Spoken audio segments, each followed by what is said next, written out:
Brother யாருக்காக ஆண்டவர் பேசுறான்னு தெரியல, சிஸ்டர் யாருக்காக பேசுறான்னு தெரியல, ஆனா யாரோ ஒருத்தருக்காக கர்த்தர் பேசிட்டே இருக்கிறாரு. மகளே அவசரப்படாத மகளே, என் பலத்த கைக்குள்ள அடங்கிரு. நீ நினைக்கிற அங்க போனா எந்த சண்டையும் இல்லை, அங்க போனா எந்த வாக்குவாதமும் இல்லை, அங்க போனா நிம்மதியா இருக்கும். நான் நிம்மதியாச்சும் வாழுவேன் இல்ல, இந்த தொந்தரவு என்னால தாங்க முடியல, இந்த மன கஷ்டம் என்னால சகிக்கவே முடியல. நீ சிறுமைப்படுத்தப்படலாம், நீங்கள் அவமானப்படுத்தப்படலாம், உன் மனசு உடைஞ்சு போய் வந்திருக்கலாம். பாஸ்டர் நான் கடந்து போகிற சிறுமை எவ்வளவு கஷ்டம் தெரியுமா?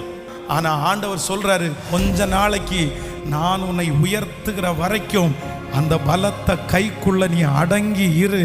நான் உன்னை தூக்குவேன், நான் உன்னை நிறுத்துவேன், நான் உன்னை அந்த இடத்துலேருந்து எடுப்பேன், நான் உன்னை அங்கீகரிப்பேன், நான் உன்னை மகிமைப்படுத்துவேன், நான் உனக்காக வழிகளை உண்டு பண்ணுவேன். இந்த வருஷம் முடிகிறதுக்குள்ள நிறைய பேரை கர்த்தர் அவருடைய பலத்த கையினால எடுக்க போறாரு.